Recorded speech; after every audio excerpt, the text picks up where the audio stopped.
Namaste. Today we are going to start a new lesson in Democratic Politics class 10, that is gender, religion and caste.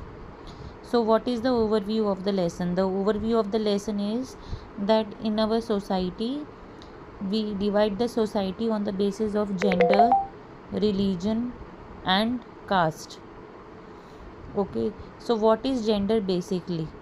Gender is the stereotype or the expectations, okay, which the society has based on us. Okay, it is not based on the biological specifications. Our biological specifications, on the basis of biological specifications we divide people on the basis of male and female, where male have XY chromosome and female has XX chromosome. But a gender is a different terminology as compared to the sex. Okay, what we say male or female, that is a sex, it is not a gender. Okay, now we will start with the chapter what is gender. Okay, let us begin with the gender division. This is a form of hierarchical society division seen everywhere, but it is really recognized in the study of politics. The gender divisions tend to be understood as natural and unchangeable. However, it is not based on biology but on social expectations and stereotypes. So we can say that gender is basically based on the expectation and stereotypes. Okay, according to the definition of the gender. Gender is not based on the base of male and female. It is based on the social expectations and stereotypes. Okay, so you can see at your home, like men are basically given the responsibility of earning, whereas female members of the family are regarded as they are made for doing the household work. They have to do the household work. So these are the expectations, these are the stereotypes what are being made. Okay, before the girl education was not granted. Okay, people not used to go for the girl education. They used to think that girls have only work to sit at home and learn the household work only. But now these types of stereotypes and expectations are changing with the time. Okay, that only we have to introduce in the society. Okay, now boys and next heading is public and private division. Boys and girls are brought up to believe that the main responsibility of women is housework and bringing up the children. So that only I told you that society thinks that the main work of the woman in the house is to do the household work and bringing up the children, taking care of the family, taking care of the husband, taking care of the children. Okay, this is reflected as a sexual division of labor. So what is a sexual division of labor? Sexual division of labor is that women have to do the household work and they have to take care of the family, whereas male member of the family, he has to go out and he has to earn for the family. So this is the sexual division which has been based upon us by the society. Okay, in most of the families, women do all work inside the home, such as cooking, cleaning, washing clothes, tailoring, looking after children, etc. And men do all the work outside the home. Okay, so that is the sexual division. Women are only considered to do the work inside the home, whereas outside work is being given to the male member of the family. It is not that men cannot do household work. They simply think that it is for women to attend to these things. So our society has made that stereotype that only the woman has to do the household work. Okay, males do not have to do the household work. So this tendency have created a mindset in the male members of the family that if they are still in the family, in the house, they don't want to do any household work, because they have that mindset that only this is the work of the woman. Okay. Similarly, it is not that women do not work outside their home. In villages, women fetch water, collect fuel, and work in the fields. In urban areas, poor women work as domestic helper in middle class homes, while middle class women work in offices. Okay, so we can see that it is not there that in the urban or rural sector that women are not going out and they are not doing the work. They are doing the work. Women are going out to fetch the water. Okay, but that are related to the household thing in urban areas, whereas maids are working in the middle class families. Okay, women are working in the offices. Okay, but their work is not valued and does not get recognition. What is the main thing? Whether a woman work outside or in the home, they are not getting the proper recognition. They are not being valued, which we have to do. Okay, the result of this division of labor is that although women constitute half of the humanity, their role in public life, especially politics, is minimal in most societies. So, what is there? Their role is not being recognized in the society. What we are studying here, that in the politics, in the society, their role is not valued. Okay, because of what? Because of the sexual division of labor. What is the main biasness? What is the main reason why the women are not valued, why they are not recognized? Because of the sexual division of labor. If the society will not divide the people on the basis of gender, they should not make expectations, they should not make stereotypes that this work is related to women, this work is related to men, then only the society can include the women in the politics. Okay, the result of this division of labor is that although women constitute half of the humanity, their role in public life, especially politics, is minimal in most of the societies. Earlier, only men were allowed to participate in public affairs, vote, and contest for the public offices. So, in the starting, it was only the male dominated society. So, only men were allowed to participate in public affairs, votes, and contest for the public offices. Gradually, the gender issue was raised in politics.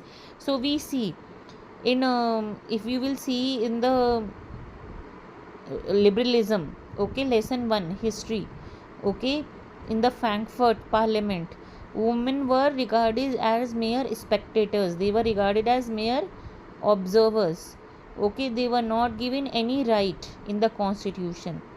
So in the same way, only the constitution were made by the men's. Okay, so same in the India also, women's were not given any participation in anything before. Only males used to participate in all type of issues like public offices, wherever voting was there in public affairs, votes, and contest for the public offices. Gradually, the gender issue was raised in politics. Women in different parts of the world organized and agitated for the equal rights. So, as the time passed, women became more aware of their rights. As we see, if we will read lesson 2 in nationalism of India. So when we see about non-cooperation movement, in non-cooperation movement, women did not participated. But when we talk about the civil disobedience movement, so there women participated with the great enthusiasm. Okay, so we can say that as the time passed, women became more aware of their rights and their things what they have to get from the society, the respect, the self-respect, dignity they have to get from the society. There was agitation in different countries for the extension of voting rights to the women.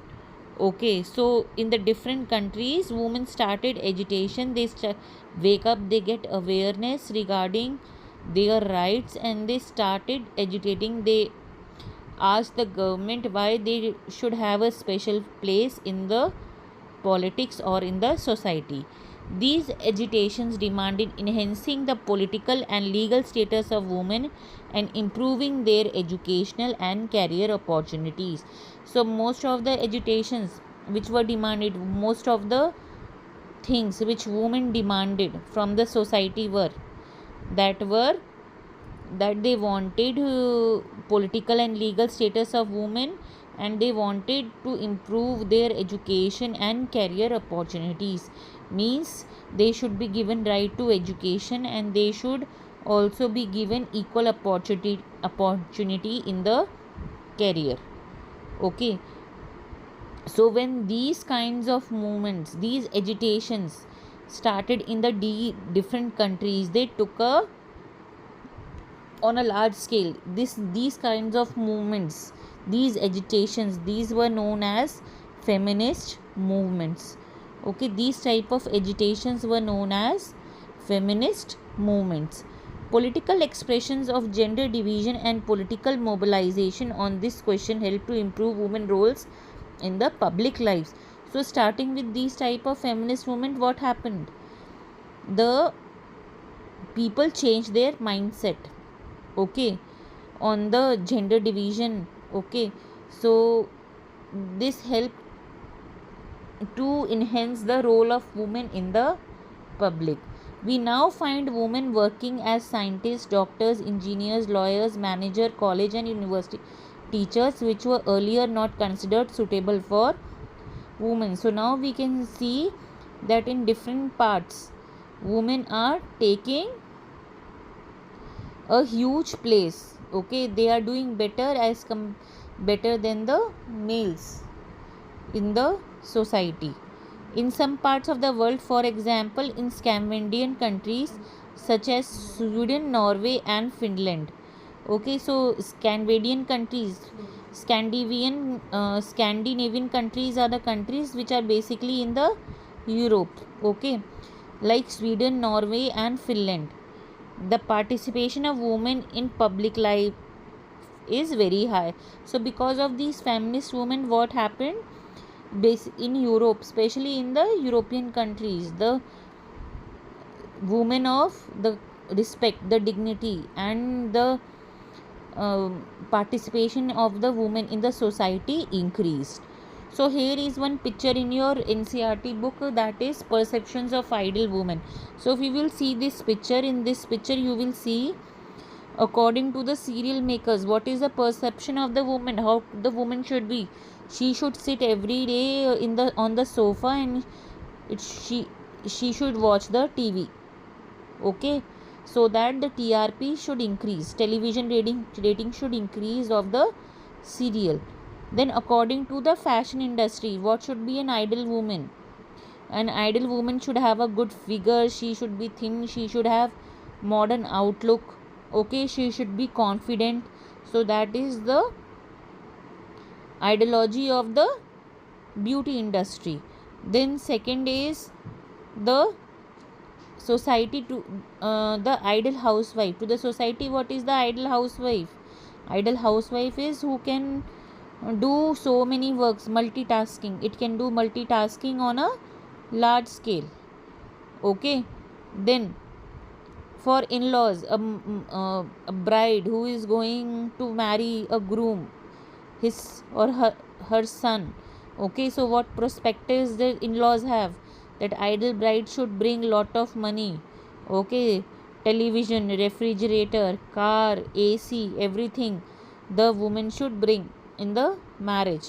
Then to the employee, okay, who is the ideal employee?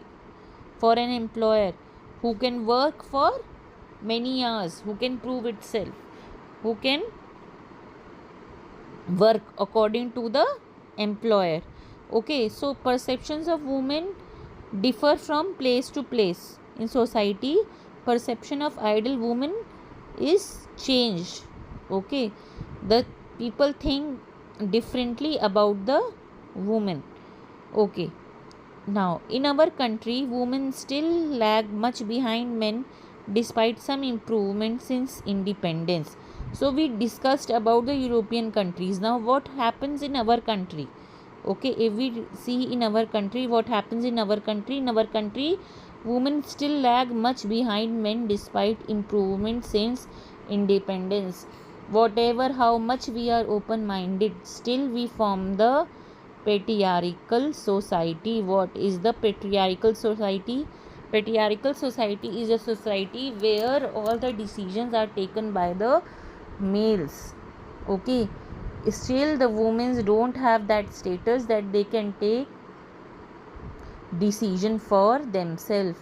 Okay, patriarchal society means male dominated society where all the decisions are taken by the male members of the family, where value of males are more as compared to the females.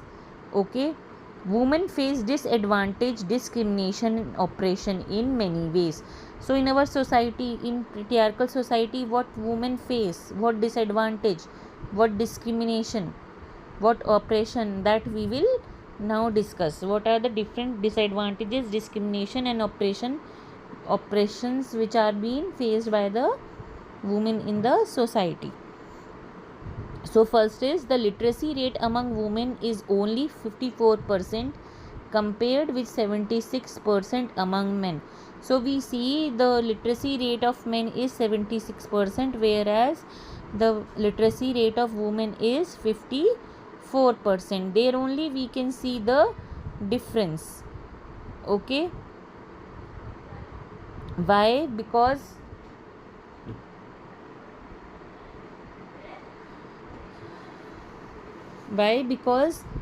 what happens, still in our society, women are not allowed to go out and study. Okay, still we have a male dominated society. If you will see in the development chapter, we have discussed the literacy rate. Okay, literacy rate means what? Number of students which can able to read write properly above the age of 7 years. Okay, that is the literacy rate. Okay, but you can see what is the difference between the literacy rate of males and females. Males have only 76%, whereas women are only 54% educated.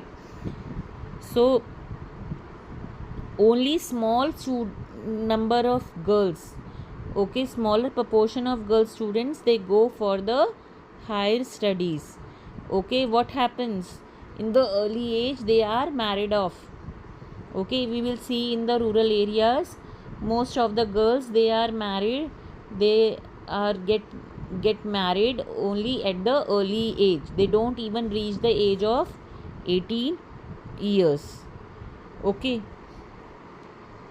next, when we look at the school results, girls perform as well as boys, if not better in some places, but they drop out because parents prefer to spend their resources for their boys' education rather than spending equally on their sons and daughters. So what happened? What they think? That since a girl is getting married, whatever amount they will spend on their education, it will get wasted. So they don't want to spend much money on the girls' education. And why they want to spend more on the boys? Because they think that the boy, if they will spend more money, he will get educated and he will earn for the family. Whereas what will the girl do? She will get married and she will go and earn for the other family. So why to waste money on the girl child? So our society is having that mindset. Okay, no wonder that the proportion of women among the highly paid and valued job is still very small. On an average, an Indian woman works 1 hour more than an average man every day. Okay, so if we will see that the value of the work done by our mothers are not valued. Okay, our mother will get up in the morning, she will prepare the lunch, then she will go to the office, then after coming from the office she will again prepare the dinner. Okay, so these are the work which she will not be paid. She is getting paid for the office hours, but what about the work she is doing at home? Okay, that work is not valued, that doesn't come under the paid. So the work which she does at home, that is the unpaid work, it is not valued.